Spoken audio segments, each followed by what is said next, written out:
जिस वोट के अधिकार ने इस देश के दलितों को पूजनीय बना दिया, जिन दलितों में से बदबू आती थी, उन दलितों के पैर छूने के लिए इस देश के सामंती और मनुवादी मजबूर हो गए उस बाबा साहब डॉक्टर अम्बेडकर दिए हुए वोट के अधिकार से। आज वही वोट का अधिकार छीनना और एक दलित नेता जो है, एक दलितों की पार्टी जो उसको लेकर के नहीं बोल रही है, तो उसको क्या कहा जाए? आपको ये दिखावा नहीं लग रहा कि राहुल गांधी सड़कों पर उतर रहे हैं? कर्नाटक में उनकी सरकार है। अरे तो दिखावा, मैं तो दलित नेताओं से भी कह रहा हूँ कि आप भी दिखावा कर लो ना भाई। अगर राहुल, सुनिए, अगर ये कहते हो कि राहुल गांधी जो इंडिया गठबंधन दिखावा कर रहा है, तो फिर दलित पार्टी भी दिखावा कर ले, क्यों नहीं कर? आप तो दिखावा कर लो, आपका तो कॉपीराइट है।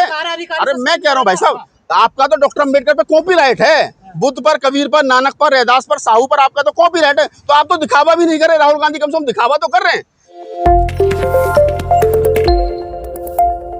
प्रोफेसर रतन लाल ने अब कांग्रेस ज्वाइन कर ली है, जिसको लेकर हम सीधे तौर पर राहुल नागपाल जी से बात करेंगे, क्योंकि आप अगर प्रोफेसर रतन लाल और राहुल नागपाल को देखते हैं तो ये बखूबी जानते होंगे कि किस प्रकार से जब बात जनता की आती है तो कांग्रेस पार्टी की भी धज्जियां उड़ाई जाती है, लेकिन अब कांग्रेस ही ज्वाइन कर ली है।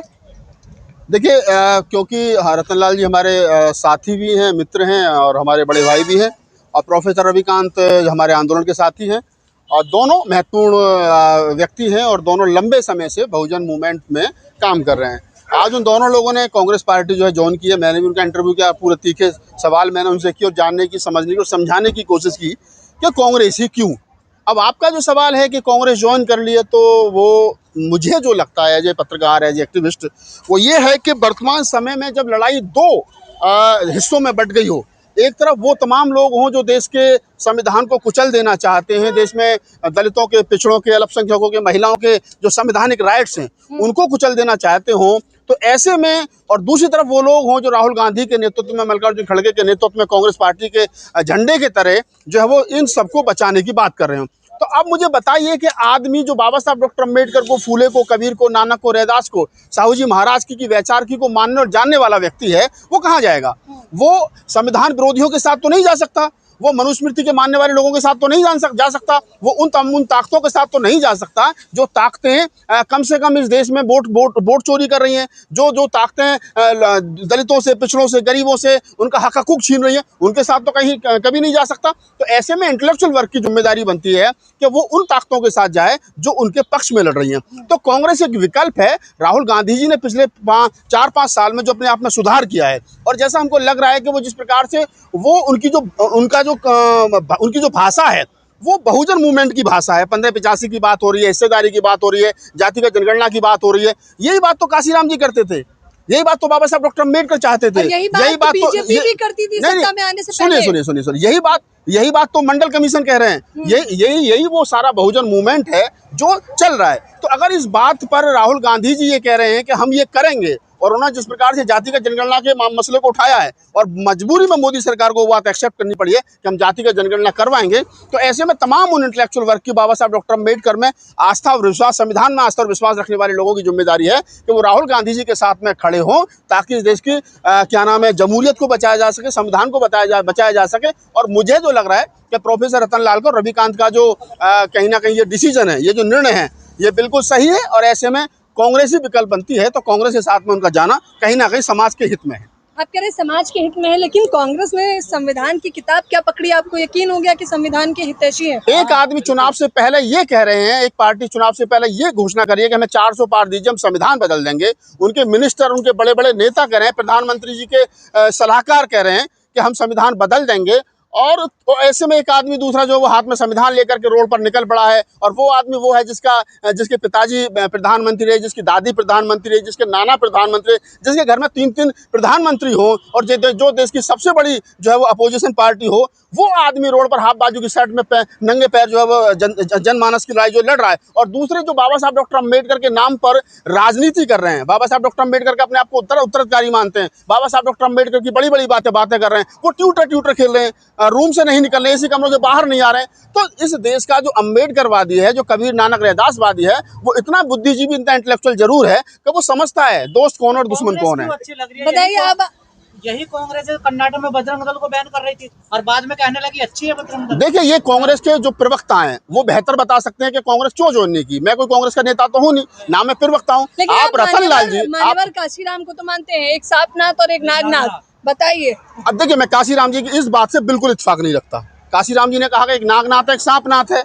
तो भाई मुझे ये बता दो कि जिस नागनाथ कौन सी है। आप कह रहे हो कि नहीं, कांग्रेस तो हरी घास का हरा सांप है। तो उस कांग्रेस में काशीराम जी ने किताब लिखी थी चमचा की, मुझे पता नहीं कितने लोगों ने पढ़ी है, मैंने पढ़ी है वो किताब, 2-3 बार पढ़ी।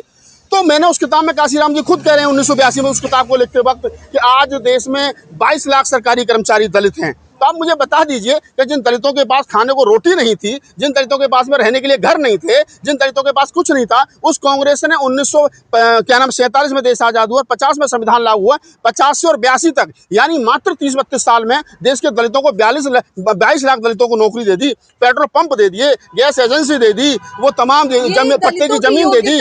मेरे सुनिए, योग्यता उससे पहले भी तो, योग्यता आज भी है। जो लोग कह रहे हैं कि योग्यता है, वो संविधान आज भी है, वो योग्यता उससे ज्यादा आज भी है। और उस समय हमारा आदमी 10वीं 12वीं करने के बाद में सोचता था ये वाली नौकरी करूंगा, ये वाली नौकरी करूँ, 2-2 3-3 नौकरी उसके हाथ में होती। आज हमारे बच्चे एमटेक बीटेक करने के बाद में बेकार घूम रहे हैं। योग्यता आज उससे ज्यादा है, इसमें कोई शक नहीं है। लेकिन वही संविधान है, वही योग्यता है, वही सब कुछ है, लेकिन ना आज नौकरी मिल रही है, ना आज वोट डालने का अधिकार मिल रहा है। पहले बूथ कैप्चर होते थे, आज वोट काटी जा रही है। उस संविधान को जलाया गया इसी सरकार में, बीजेपी की सरकार में। और मैं तो और बड़ी बात कह रहा हूँ इससे बढ़ करके, आपने कहा ना कि योग्यता है। आप मुझे बता दीजिए, कांग्रेस के राज में कांग्रेस को हम लाख गाली देते हैं, सब लोग गाली देते हैं कि एक नागनाथ एक सांपनाथ।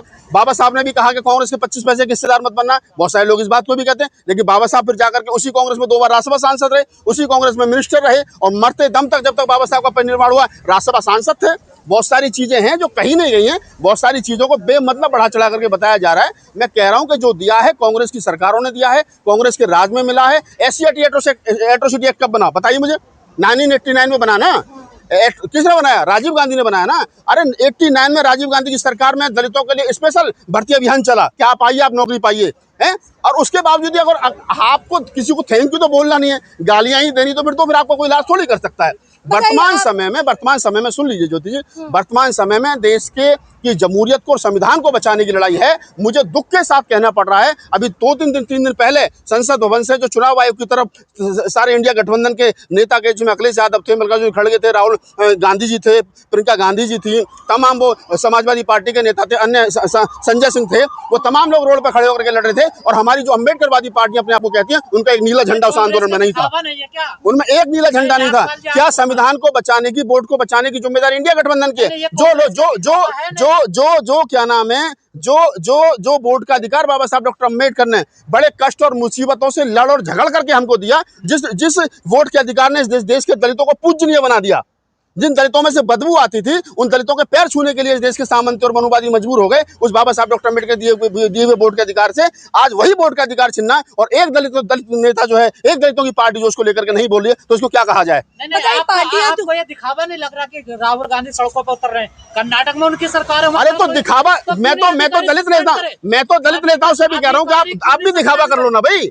अगर राहुल, सुनिए, अगर ये कहते हो कि राहुल गांधी जो इंडिया गठबंधन दिखावा कर रहा है, तो फिर दलित पार्टी भी दिखावा कर ले, क्यों नहीं कर? आप तो दिखावा कर लो, आपका तो कॉपीराइट है। अरे मैं कह रहा हूँ भाई साहब, आपका तो डॉक्टर अम्बेडकर पे कॉपीराइट है, बुद्ध पर, कबीर पर, नानक पर, रैदास पर, साहू पर आपका तो कॉपीराइट है। तो आप तो दिखावा भी नहीं कर रहे, राहुल गांधी कम से कम दिखावा तो कर रहे हैं। तो ये कहना कि तो आप मानते हैं कि दिखावे से आप खुश हैं? दिखावे से मैं खुश नहीं हूँ, नहीं मैं खुश नहीं हूँ। लेकिन अगर राहुल गांधी के कहने से हमारी मांग थी कि जाति का जनगणना होनी चाहिए, देश का एक्सरे होना चाहिए, और राहुल गांधी जी ने ये मांग उठाई, उसको मुद्दा बनाया, और सरकार ने ये बात मानी है कि हाँ जाति का जनगणना होनी चाहिए, तो मैं राहुल गांधी जी का धन्यवाद करता हूँ। और राहुल गांधी जी जितने, अभी राहुल गांधी क्या है, एक साधारण एमपी तो ही है ना, और साधारण एमपी है, एक साधारण एमपी और कुछ नहीं है। अरे मैं नेता प्रतिपक्ष से साधारण एमपी तो ही है क्या सरकार में? क्या सुनिए भाई साहब, सुनिए, अरे सुन लीजिए ना। बहन जी 4 बार मुख्यमंत्री रही है उत्तर प्रदेश की, बहन जी 4 बार मुख्यमंत्री रही है उत्तर प्रदेश की, और मैं उनका सम्मान करता हूं। मैं बसपा के प्रत्येक कार्यकर्ता का सम्मान करता हूं, मैं चंद्रशेखर भाई का सम्मान करता हूं, मैं रामविलास पासवान जी के बेटे चिराग पासवान जी का सम्मान करता हूं, जो आजकल हनुमान व रेवी बीजेपी के। मैं रामदास अठावले जी का सम्मान करता हूं, जिनके कंधों पर बीजेपी की सरकार चल रही है। मैं उन तमाम दलित नेताओं को सम्मान करता हूं। लेकिन जहां तक बाबा साहब डॉक्टर अम्बेडकर के दिए हुए अधिकारों और संविधान और जमहूरियत की बात होगी, तो फिर कॉपी चेक की जाएगी, कौन कितना बड़ा अम्बेडकरवादी है, वो अंदर से कितना आरएसएस के साथ मिला हुआ है। दलित बेटे को पिटा कांग्रेसियों ने 1 साल में। मैं क्या कह रहा हूँ, देखिए मेरी बात, वो मेरी बेटी नहीं थी, मैं पहले स्पष्ट कर दूं। जो लड़की, अरे मेरी बात तो सुन लीजिए, जो लड़की मंदिर में जाती हो, जो लड़की जागरण करवाती हो, जो लड़की तमाम हिंदू के कर्म कांडों को करती हो और वो कहती हो जी मैं इसलिए पीटती, मैं दलित हूँ। भाई मेरी बात सुनो, डॉक्टर अम्बेडकरवादी होने का वाला दलित होना और हिंदू दलित होना दोनों में फर्क है, इसको समझ लो। हम उस प्रत्येक व्यक्ति के साथ हैं जो बाबा साहब डॉक्टर अम्बेडकर की 22 प्रतिज्ञाओं के साथ है। राहुल गांधी संविधानवादी अम्बेडकरवादी है अभी तक तो मुझे लग रहा है, जब नहीं जब अरे मुझे 2 फोटो दिखा दो ना। और मैं आपसे कह रहा हूँ, जिस दिन मुझे ये लगेगा कि राहुल गांधी ने जो कहा था वो नहीं कर रहे हैं, उस दिन मैं तुम्हारे साथ खड़े होकर यही प्रोटेस्ट करूंगा, याद रखना। यहीं खड़े करूंगा इसी गेट पे। मैं क्यों जाऊंगा कांग्रेस में? मैं पत्रकार आदमी हूँ, दलित एक्टिविस्ट हूँ, अपना काम कर रहा हूँ, लिखने पढ़ने बोलने का मेरा काम है, वो बोल रहा हूँ। राहुल गांधी जी अच्छा बोल रहे हैं, मुझे लग रहा है कि हाँ वो बाबा साहब डॉक्टर अम्बेडकर की वैचारिकी के साथ बोल रहे हैं, तो मैं उनकी हाँ में हाँ मिला रहा हूँ। जब मुझे लगेगा नहीं मिला रहे हैं, अब वो नहीं मिला रहे हैं। तमाम पार्टियां, बहुजन समाज पार्टी, आजाद समाज पार्टी और सैकड़ों पार्टियां बना रखी हैं हमारे समाज में, फिर भी आप लोग कांग्रेस की ओर रुख क्यों किया? मतलब केवल पार्टी बनाएंगे, उसे मजबूत नहीं करेंगे आप लोग? बाबा साहब डॉक्टर अम्बेडकर के नाम पर लाखों संगठन इस देश के अंदर चल रहे हैं। बाबा साहब ने कहा था संगठित रहिए, संगठित तो रहे नहीं, टुकड़े टुकड़े हो गए, खंड खंड हो गए, और टुकड़े टुकड़े ऐसे हो गए कि हर आदमी अपनी पार्टी बना करके एमएलए और एमपी बनने के चक्कर में लग रहा है। तो कांग्रेस क्या करती है? कांग्रेस भी सुन लीजिए, सवाल का जवाब भी सुन लीजिए थोड़ा सा ज्योति जी। हर आदमी जो है वो कहीं ना कहीं एमपी एमएलए और मिनिस्टर बनने की दौड़ में। किसी भी दलित नेता का समाज के भले से कोई लेना देना नहीं है। मुझे पिछले 5 साल में बता दीजिए किसी दलित राजनीति की पार्टी ने एक दलितों के हित के लिए, शिक्षा के लिए, रोजगार के लिए, उनके हकूक के लिए, संविधान को बचाने के लिए एक आंदोलन किसी दलित पार्टी ने किया तो मुझे बताइए आप। मैं चैलेंज कर रहा हूँ आपको, नहीं करा ना। अरे भाई उनको प्रॉपर्टी बचानी है, उनको भैया बचाना है, किसी को भतीजा बचाना है, किसी को चाचा बनाना है, किसी को फूफा बचाना है, किसी को कोई बचाना है, तो सब लोग अपने अपने आप को बचाने में लगे हैं। किसको बचा रहे हैं? सुनिए मेरी बात सुनिए, राहुल वाड्रा को कांग्रेस बचा रही होगी, मैं नहीं बचा रहा। अगर राहुल सुनिए अगर राहुल गांधी जी के जो जीजा जी हैं रॉबर्ट वड्रा जी, उन्होंने कुछ गलत किया तो पिछले 11 साल से मोदी जी को बीजेपी के डबल इंजन की सरकार है। सुन लीजिए ना, 11 साल से मोदी जी आरएसएस और बीजेपी की डबल इंजन की सरकार है, कानूनी कार्रवाई होनी चाहिए थी, नहीं कर रही है तो बीजेपी की नालायकी है। रतन लाल जी को दलित समाज अपने सर का ताज मानता है, लेकिन आज ज्वाइनिंग हुई है, कोई कांग्रेस का बड़ा लीडर ही नहीं आया। देखिए अरे भाई साहब, कांग्रेस वो कांग्रेस के बड़े नेताओं से रोज मिलते हैं। वो राहुल गांधी से मिलते हैं, प्रियंका गांधी से मिलते हैं, मल्लिकार्जुन खड़गे साहब से मिलते हैं, वो रोज तो मिलते हैं। आप सुन लीजिए, अरे सुन लीजिए, सुनने की थोड़ी हिम्मत है। मुझे पिछले 3 साल में एक ज्वाइनिंग बता दो जो राहुल गांधी ने कराई हो किसी भी नेता की। मुझे पिछले 3 साल में एक ज्वाइनिंग बता दो प्रियंका जी ने कराई हो, सोनिया जी ने कराई हो, खड़गे साहब ने कराई हो। तो मैं यही कह रहा हूँ गजेंद्र जी आपके लिए कि आप इस बात को समझिए, पिछले 3 साल में राहुल गांधी जी ने, प्रियंका जी ने, मल्लिकार्जुन खड़गे ने किसी एक आदमी की ज्वाइनिंग कराई हो तो मुझे बताओ, नहीं कराई ना। ज्वाइनिंग का तरीका अलग है। और रतन लाल जी हमेशा से मिलते हैं, अभी भी उनकी बहुत सारी फोटो, और अभी ये मेरी सुनिए इस बात को यही कंप्लीट कर रहे हैं कि रतन लाल जी की ज्वाइनिंग हो गई है और कहीं ना कहीं जो है वो प्रोफेसर रविकांत जी की ज्वाइनिंग हो गई है। इन भविष्य में क्या होगा क्या नहीं होगा मुझे नहीं पता, मैं कांग्रेस का प्रवक्ता नेता नहीं हूं, मैं सिर्फ और सिर्फ एक दलित एक्टिविस्ट और इसी हैसियत से बात रख रहा हूं। धन्यवाद।